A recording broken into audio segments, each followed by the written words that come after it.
My jealous stepsister stole my laptop to sabotage me, but she found her husband's secret messages to me instead. Now she's begging for forgiveness. Hi everyone, I, female 25, and my stepsister Olivia, female 24, have known each other practically all our lives. My mom gave birth to Olivia just after about a year after giving birth to me, and well, ever since that moment onwards, I've pretty much had a rocky relationship with Olivia. Surprisingly though, I wouldn't blame Olivia for it at all, because I know that all of the flaws in our relationship really stem from my mom and her horrible resentment towards me. My mom really thought to herself that she could drop me like I was some friend of hers once she filed for a divorce from my dad and just give up on me. My mom desperately wanted to let go of the so-called mistake she made when she gave birth to me in her marriage with my dad and start completely fresh, but, well, as we all know, this is life. Not some video game that you can just start afresh without having to look back to your past mistakes. In real life, you sometimes have to carry the weight of your past mistakes, and well, if you have children that you don't want for any reason, you unfortunately have to carry those around too. My mom couldn't stand that fact. Even with all the child support my dad gave her to give me a good life, she just didn't find any of that satisfying. So, as a result, she did everything she had in her power to ruin my life without losing the child support, of course. She started poisoning Olivia against me, and she started with small doses. These small doses increased as we grew older, and it all resulted in Olivia becoming an extremely bitter, toxic, and selfish person. Sadly, her jealousy and toxicity weren't limited to me. I don't know why, but for some reason, it went way beyond just me.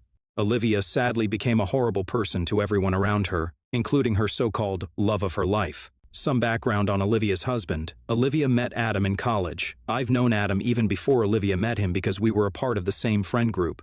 Adam was a great guy, and even though I wasn't a huge fan of him and Olivia dating, I stayed quiet and let them be. The two surprisingly hit it off amazingly well. Adam was able to really change Olivia in ways I never thought he would be able to be, and Olivia just became normal for some time. That was all because it didn't take her too long to show her true colors, her inner bitter self, and unfortunately, by the time she revealed herself, it all happened once they got married.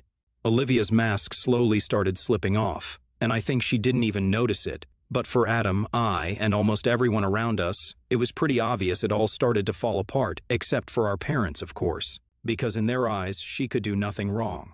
Well, it started from small arguments and snide remarks. Then it went to Olivia turning into her old lazy self. And well, it all took a head when her flirty texts with her old boss were caught, and how she was planning to leave her job without telling Adam. This all began eating Adam up on the inside. He really wanted to talk to someone, and so he decided to email me about it. By the time Olivia found out about it all, we had conversations worth about 2 months. It was just back and forth between us where Adam was venting about Olivia, absolutely unsure of what to do. I kept trying to give Adam advice, but, well, none of it was working. No amount of communication, suggestion of marriage counseling, nothing seemed to be working between the two.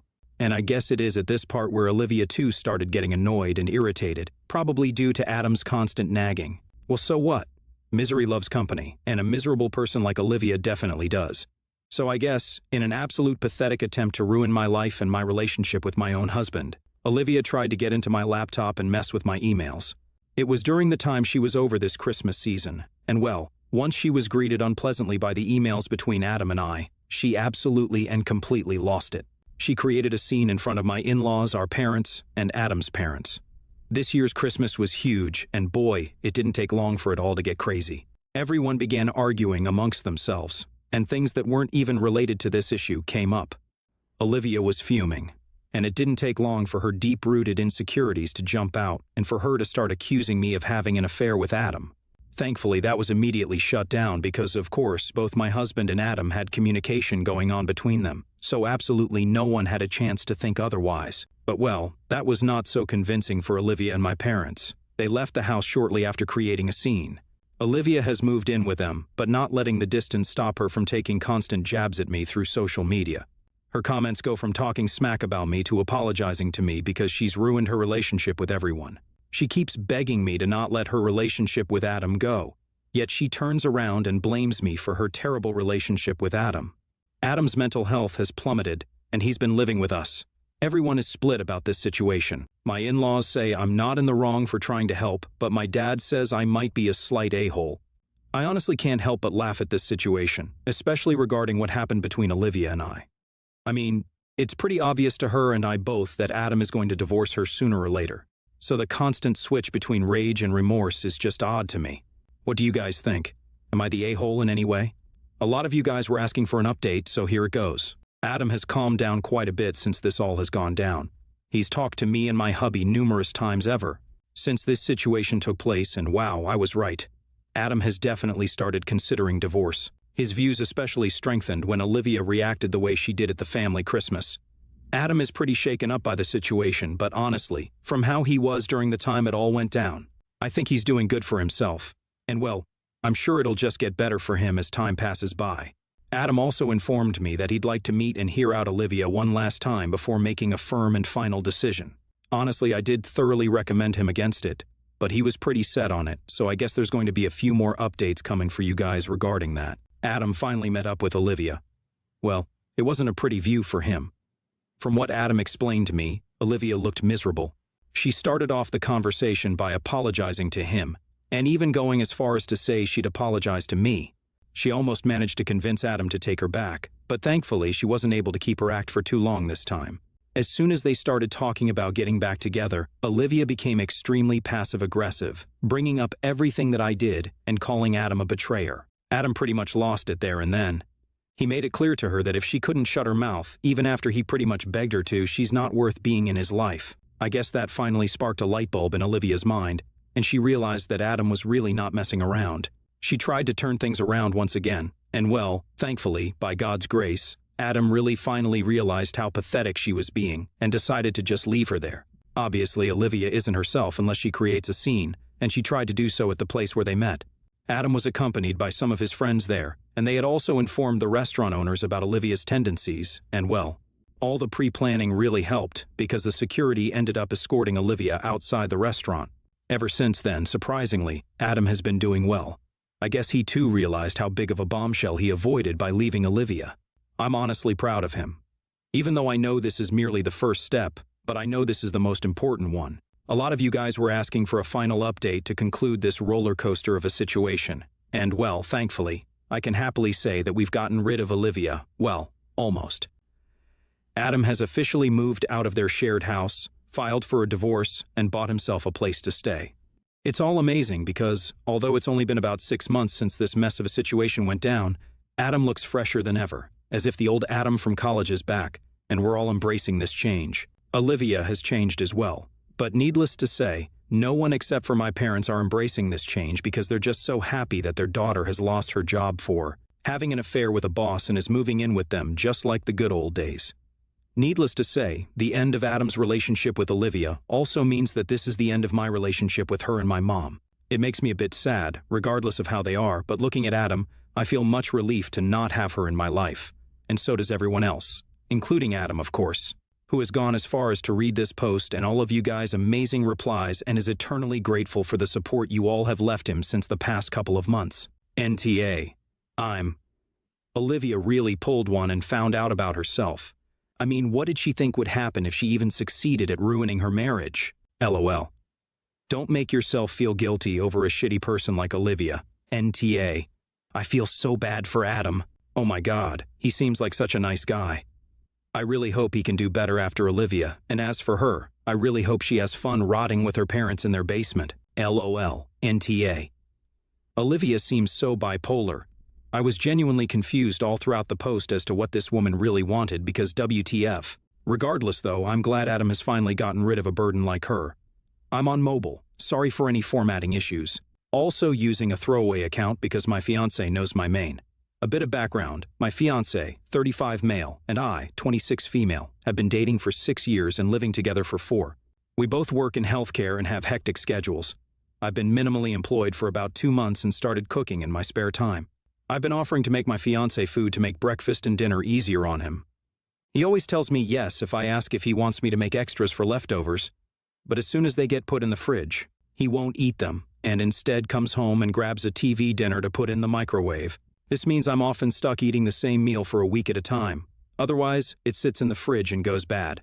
This gives me severe anxiety because I grew up food insecure, and watching food go bad fills me with dread.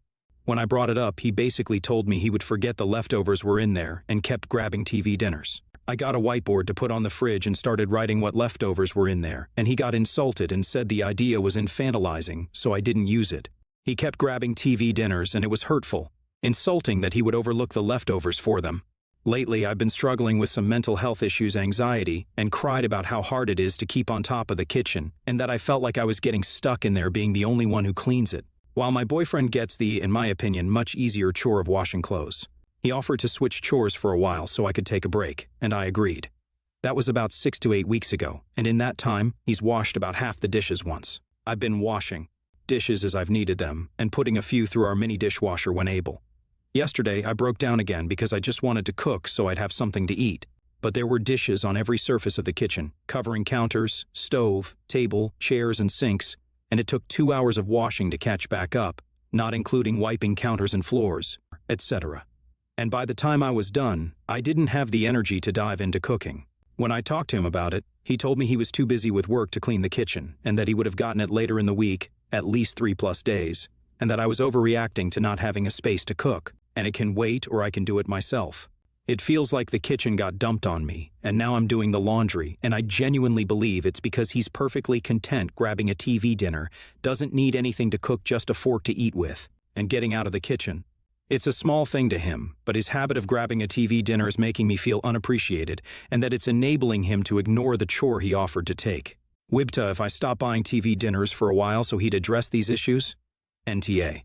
It's sad that you don't realize that he isn't going to change. The real issue here is whether or not you are going to find the courage to leave him. You already know what life with him is going to be like. Either accept being his slave or move on. I can't get over you dating a 29-year-old at the age of 20. Also, yes, stop buying TV dinners.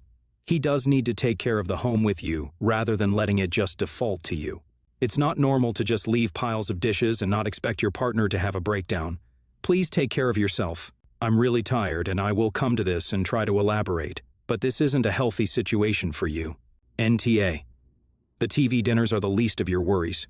He's not respecting your role in the house and not helping out nearly enough. If it were me, I'd make my own food only and wash my own clothes. Let him buy his TV dinners if that's what he wants. You can make yourself food that you love and in the right amounts. I, 20 female, have worked at my current job on a building site for 9 months. One of the men working on site makes me quite uncomfortable. He has made 1 or 2 inappropriate comments. This isn't my issue, as this is a construction site. It's really meant as a joke. However, he is a very touchy-feely person. I am not in the slightest. I won't even hug my family members unless it is little children because I don't want them to feel hurt or rejected because it can upset them very easily. Over the past 9 months, this man has touched me in some way every time he sees me.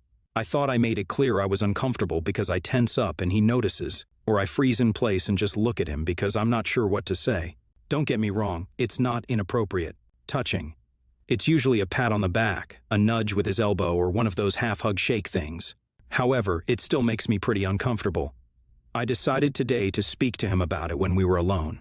He patted me on the back again, and I flinched because I didn't expect it. He asked me if something was wrong or if I had a sore back. I didn't want to be mean, but I had just had enough. I was already having a bad day and my patience for these things was wearing thin, so I said to him, "No, sorry. I just don't like people touching me unexpectedly or uninvited. It's pretty uncomfortable to me." He wasn't happy. He went around telling people that I had hurt his feelings, made him uncomfortable, made him feel like he was a bad guy, and that he was doing something wrong. I didn't mean to hurt his feelings or make him uncomfortable at all, and I'm really sorry he feels that way. I really do feel awful, but at the same time, all I was doing was setting a boundary for myself. If anyone else behaved the same, I would politely tell them the same thing. I don't see anything wrong with this myself, although I'm sorry for his upset, but the other guys on site are now saying I'm uptight, etc. So, AETA? NTA. I think you know you aren't TA but need support because you're in a shitty work environment. I recommend talking to HR or whatever equivalent you have around if coworkers bother you about this. I also suggest for the future that you verbally make it clear on the first time someone touches you that you're not okay with it. He might pretend not to notice you flinching and visible discomfort, and who knows, some people legitimately might not read that from you. But if you are verbal the first time, he doesn't have that excuse. NTA. You didn't embarrass him by saying anything in front of other people, nor have you complained about him to management HR. You simply told him that his touching behavior made you feel uncomfortable, and you made sure to do this when you were alone. That's the best way you could have done this. Instead of taking this on board and apologizing and getting on with work, he was gone off and told a bunch of people. The irony is that he has told them that you made him feel uncomfortable on this one occasion by telling him that. He doesn't seem to have understood that he has made you feel uncomfortable numerous times to the extent that his mere presence makes you uncomfortable. This bloke is a complete and a hypocrite. NTA. Nobody gets to touch you without your consent.